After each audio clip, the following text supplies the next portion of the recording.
مہنگائی کا علاج ہوتا ما آل ما اکتسب. ہم نے 10ویں میں یہ حدیث پڑھی کہ جو اعتدال کے ساتھ زندگی گزارے وہ کبھی محتاج نہیں ہو سکتا.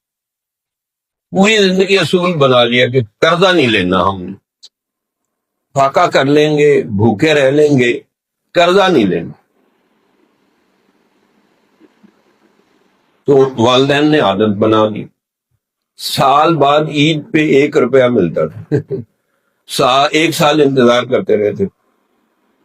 تو ایسی عادت پکی ہوگی کہ فضول خرچی نہیں کرتے. تو فضول خرچی سے بھی بہت کام خراب ہو. جو چیز دیکھی تو اس کو کھانا پینا شروع کر. اب یہ ہوٹل ہے، کبھی کبھی میں چائے پی لیتا ہوں، لیکن کوشش ہوتی ہے اس کے بھی میں پیسے دیتا ہوں. لیکن اگر مستقل چائے پینے کی عادت بنے، میں چھوڑ دے، عادت نہ بن.